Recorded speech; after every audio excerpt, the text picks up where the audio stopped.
But a couple of the glaring things for me. One of them was the mob tagging. I was not a fan of the mob tagging.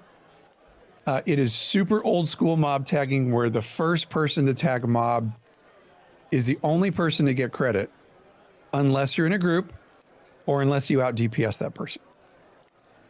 And even then it was like minimal XP that you were getting, but you would have to out DPS the first person to tag that mob. Otherwise you would not get credit for it.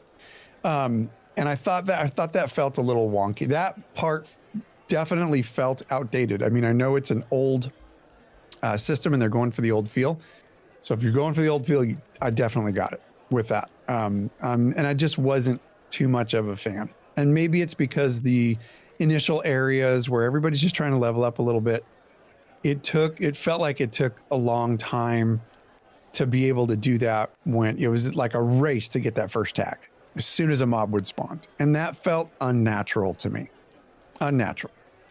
So, so there's my opinion on that. I think the other one, probably the other glaring issue, aside from, the lag and server stability and stuff that will be remedied over time, is the solo play.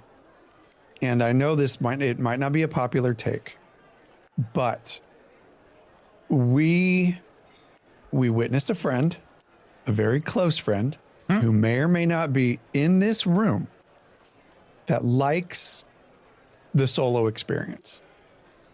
Excellent. And we watched him struggle with this.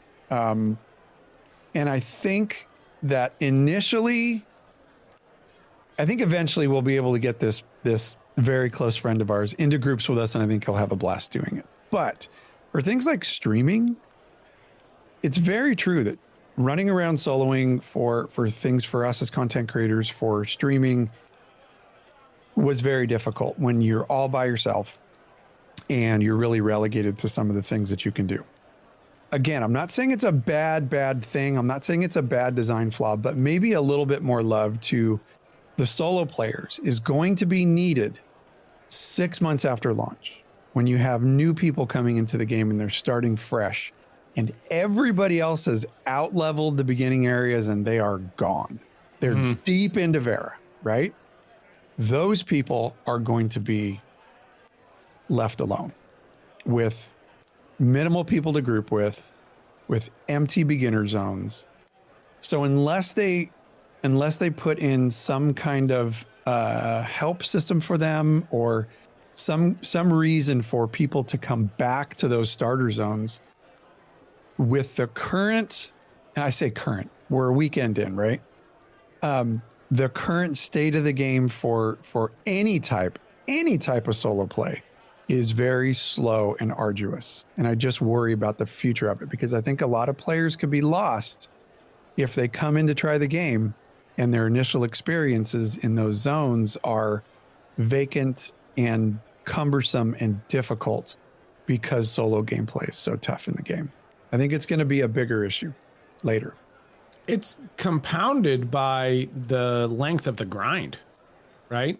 Like the length of the grind to get levels in this game is daunting. That is probably the most old school thing about this whole game is just the stretch that they've made to get from level to level.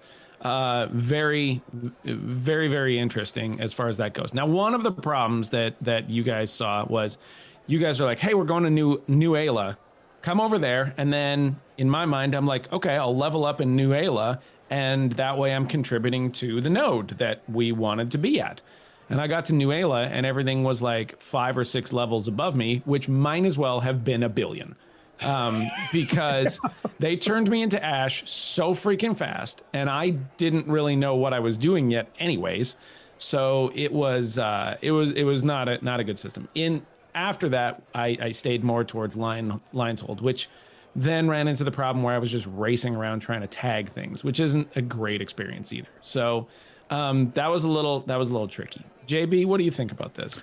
I think I respectfully disagree. I think I'm kind of a fan of the mob tagging, to be honest. That harkens back to the old school. which I like and appreciate. And to be honest with you, I kind of feel like less solo friendly, like the way that the game is built, kind of around, the group focus. And that doesn't mean you can't do things solo. It just means that things are slower and some things are just more difficult, and some things you won't be able to do. I kind of feel like that. I really like that. When I walked out of that weekend, I really enjoyed both of those things. And I know mob tagging is super inconvenient. It can be super frustrating. I get it, but that's old school to me, and that's kind of the experience that I'm really looking for, and I really enjoy the most whenever I do get to have that thing. So it felt, Cashy said it didn't feel natural. To me, it did, in a way. I think one of the problems was highlighted here by a comment in the chat, and that was, it was from Asri, who said, if their goal is to keep you in Lion's Hold from level 1 to 10, that's not working. And that's very true, because Lion's Hold was the place where you had the most lag, you had the most stuttering because of all the players, and there wasn't a lot to do. So you would just stay there and try to tag mobs as fast as you could if you wanted to do that. Otherwise, you were really curious about the rest of the game. You were curious about the environment. You wanted to get out there and see the world, which honestly is beautiful. And as soon as you leave Lion's Hold, you're like, this is it, man. Yeah, I'm riding my horse. I'm on vistas. I'm looking out onto places. There's different kinds of mobs. There's all sorts of stuff like that. But that's not where you should be if you're level 2. There's a whole lot of nope out there. Yeah, everything's nope. It's a world filled with nope. And so that was the problem. If you want me to stay in Lion's Hold during this testing, then you're gonna have to give me a carrot or something, because it's a little bit frustrating to stay in the place where all the lag is and the least interesting stuff is, because I'm stuck there with everybody else. I really think that, and if this was the goal, which I'm pretty sure that this was the goal, to get people out of Lion's Hold and grouping. And if that was the design, then it's completely understandable. For me personally, grouping up, I had so much fun with. It was so much fun just to shuck it up with our folks in Discord and hang out and find grind spots and travel the world and do all the things that grind groups do.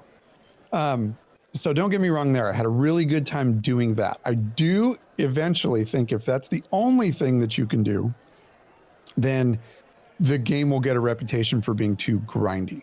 So as long as there's other things to do that are worthy of doing for the experience level, say more quests, and obviously we know more quests are going to be added to the game. But if there's more quests to do, gathering, if you get experience from that, get decent experience from crafting and gathering and doing the story arcs that will be added to the game and all of those things. And grinding isn't the only thing to level.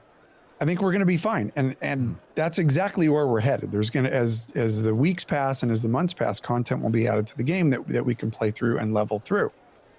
So I had a good time doing that. Grouping. To me, grouping is always more fun as a game experience. But I am not everybody. There are people who are going to want to play the game that enjoy soloing a little bit more. And I'm just a little bit concerned for that beginning experience of, they'll get in there and won't even be able to make it to level 3 before they're like, I can't do this. There's nobody around. Nobody can help me with mobs. If I pull more than one mob, I'm effed,